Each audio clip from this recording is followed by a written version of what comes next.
Bonjour et bienvenue dans Ici l'Europe, un magazine proposé sur France 24 et Radio France Internationale. Une semaine après les terribles attentats qui ont ensanglanté la capitale de France, eh bien, nous recevons l'Européen chargé de coordonner la lutte antiterroriste, Gilles de Kerchove. Bonjour. Vous êtes en quelque sorte le monsieur antiterrorisme de l'Europe.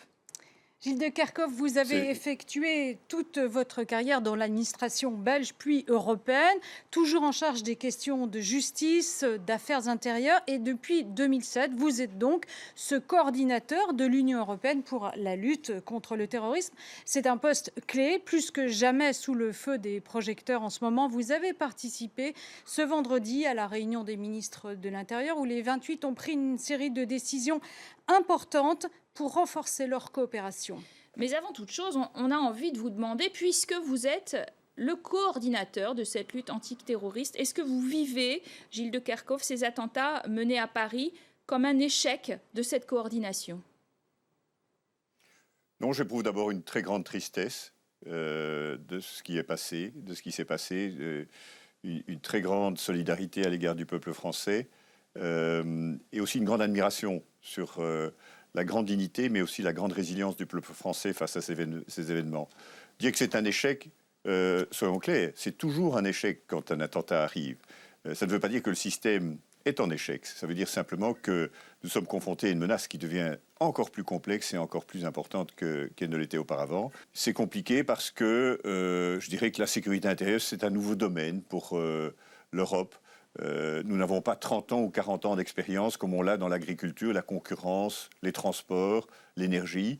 C'est un domaine qui a commencé il y a 20 ans seulement et que c'est un domaine de souveraineté et qu'il faut du temps pour créer des réflexes, une mentalité réellement européenne en matière de sécurité. On y arrive et j'ai souvent l'impression moi-même que ce n'est pas assez rapide au quotidien, mais quand je me retourne, je me dis qu'au fond, on a quand même franchi des étapes importantes depuis 20 ans. Mais alors, en termes de menaces, où est-ce que vous placez véritablement le curseur aujourd'hui de la menace terroriste en Europe?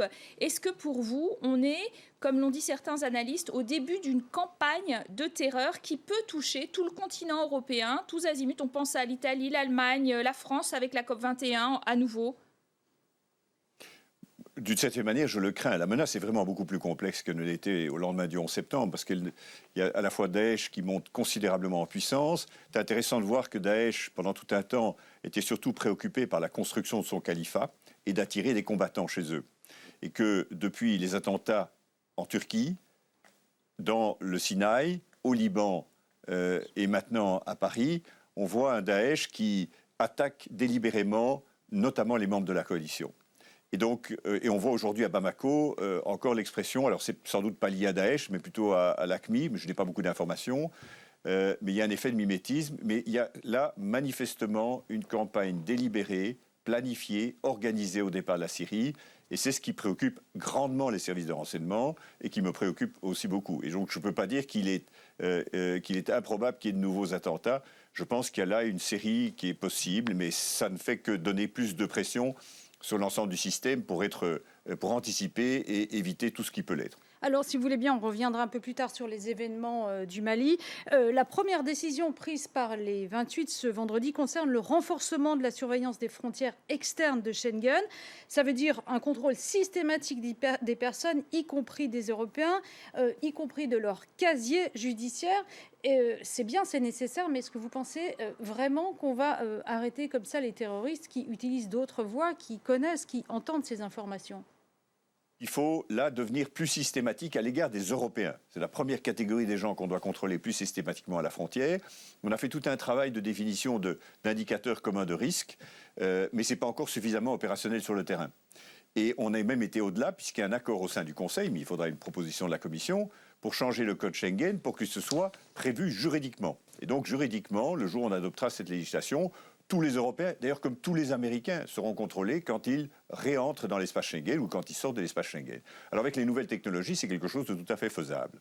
Donc je dirais que c'est tout à fait indispensable puisqu'on a ce volume considérable d'Européens qui reviennent très aguerris et très radicalisés de Syrie. Alors il faut aussi renforcer les frontières à l'intérieur de Schengen et certains États, déjà la France en l'occurrence l'a fait, mais d'autres pays comme les Pays-Bas veulent restreindre cette zone encore plus à 5 pays. Est-ce que c'est la fin de l'espace Schengen tel qu'on le connaissait? La grande réforme qui a été d'ailleurs annoncée aujourd'hui par M. Cazeneuve d'ici la fin de l'année de cet espace Schengen qui pose problème? Absolument pas. Et je crois qu'on fait un peu une confusion entre les contrôles intérieurs et les contrôles extérieurs. Il y a une unanimité, et d'ailleurs on ne pourrait pas le décider autrement, de faire tout ce qu'on peut pour préserver une des plus belles réalisations de la construction européenne, qui est la libre circulation des personnes au sein de l'espace Schengen. Moi je crois qu'on ne comprend pas toujours que Schengen, c'est un ensemble de mesures qui sont prises et qui doivent être en permanence affinées pour essayer d'avoir des dispositifs qui compensent l'absence de contrôle aux sécurités intérieures. Et le dispositif premier, c'est évidemment d'améliorer les contrôles aux frontières extérieures. Et il faut adapter ce dispositif au fur et à mesure de l'évolution de la menace. Aujourd'hui, nous avons cette menace des combattants étrangers européens, mais nous avons aussi, et je ne pense pas que ce soit majeur, ça peut arriver dans quelques cas, mais nous avons aussi un flux d'immigrés venant de Syrie et d'Irak, mais aussi d'Afghanistan et d'Afrique. Et il faut là, c'est très clairement expliqué dans les conclusions du Conseil, les contrôler au regard de la sécurité, c'est-à-dire d'avoir les moyens de vérifier si ces personnes qui rentrent chez nous sont connues ou pas dans les bases de données. Et donc c'est une avancée importante. Alors pourquoi est-ce important? Parce qu'au niveau européen, nous sommes un petit peu victimes, je dirais, de notre évolution institutionnelle. Pendant très longtemps, pour des raisons purement juridiques, les instruments et les agences et les mécanismes qui s'occupaient d'immigration ne s'occupaient que d'immigration et pas de sécurité. Par exemple, Frontex ne s'occupait que de gérer des flux ou d'améliorer le contrôle aux frontières. Alors que dans un autre domaine, avec d'autres bases légales et d'autres instruments, on essaie de lutter contre la criminalité. Nous sommes ici en train de réconcilier ces deux mondes et d'essayer de mobiliser tous les instruments en même temps. Alors Gilles de Kerchove, vous faites allusion donc à ces flux de migrants. Certains terroristes, c'est vrai, ont emprunté la route des migrants et plusieurs dirigeants européens, c'est le cas du Hongrois Viktor Orban, eh bien, ils décident de ne plus accueillir aucun réfugié sur leur sol. Des partis extrémistes veulent stopper net l'immigration. Qu'est-ce que vous préconisez, vous, face à l'immigration ? De dire que Daesh infiltre l'Europe à travers les flux d'immigration. Je pense que ce n'est pas ça l'essentiel. Je pense au contraire que si cela devait être le cas dans une ou deux situations, ce serait plutôt une démarche tactique de Daesh pour essayer justement d'instiller le doute et de nous faire douter sur la nécessité d'aider les réfugiés. Et donc la meilleure manière de ne pas entrer dans cette espèce de piège qui serait d'associer et l'immigration et le terrorisme, ce que je réfute complètement, parce que ça nous amènerait à ne pas faire ce que nous devons, c'est-à-dire accueillir ces réfugiés, c'est précisément d'avoir des contrôles systématiques en termes d'immigration, mais en termes de sécurité des personnes qui rentrent dans l'Union européenne. Et c'est ça que ces conclusions cherchent à exprimer. Dans ces contrôles, vous avez insisté depuis des années sur le fameux fichier des passagers aériens dit PNR que vous estimez indispensable et qui pourrait être d'ailleurs débloqué maintenant sous la pression effectivement des 28 au niveau du Parlement européen qui estimait pour une partie d'entre les députés qu'il était contraire aux libertés civiles. Alors il permettra de récupérer encore plus d'informations sur tous les passagers aériens et les stocker pendant un an. À quoi bon?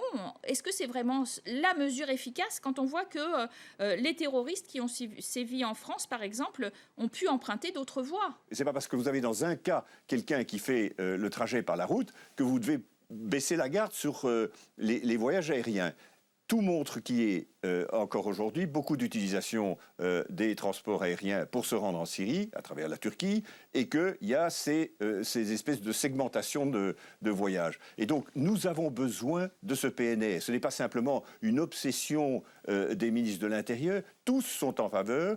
Tout ce que nous avons comme renseignement nous amène à penser que c'est un instrument indispensable. Ce n'est pas le seul, c'est avec une multiplicité d'instruments différents, de croisement des bases de données, d'amélioration des contrôles aux frontières extérieures, mais aussi toute la politique de prévention dont on ne parle pas maintenant, que nous allons réduire la menace et détecter les mouvements suspects. Alors, je trouve que ça n'a pas beaucoup de sens de me dire qu'il ne faut pas contrôler, de ne pas utiliser les données sur les passagers dans les aéroports, simplement parce qu'une ou deux personnes, voire 5 personnes, prennent leur voiture. Il faut faire les deux.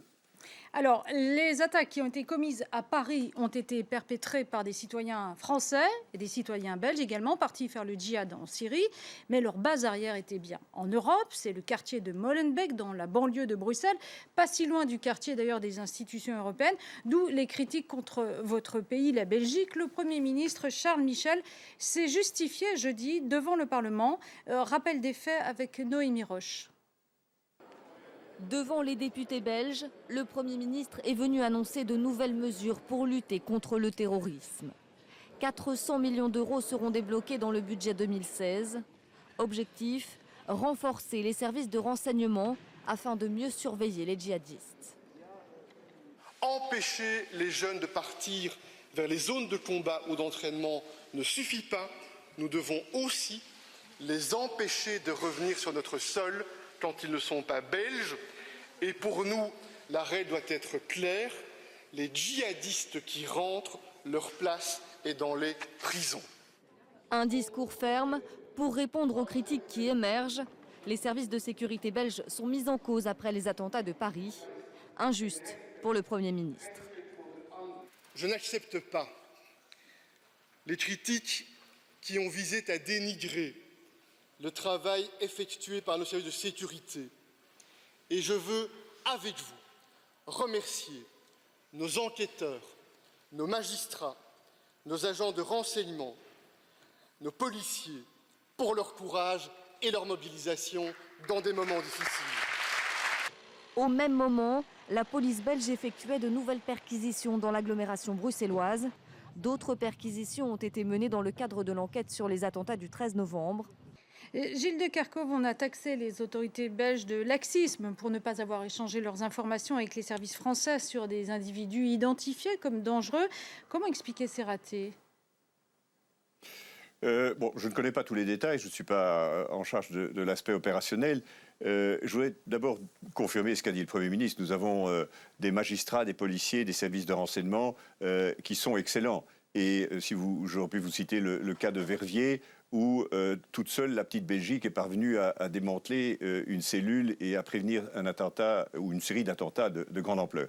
Et donc, je dirais plutôt, c'est peut-être la conséquence d'un sous-investissement pendant de nombreuses années dans le secteur de la sécurité, qui est lui-même la conséquence, malheureusement, d'un énorme surendettement de la Belgique. Depuis des années, nous cherchons à réduire la dette publique belge et cela se paye en termes de sous-investissement et donc de capacité de détection. Je ne pense pas qu'il y ait de la rétention de l'information. Au contraire, je pense que les services belges travaillent très étroitement avec les services français.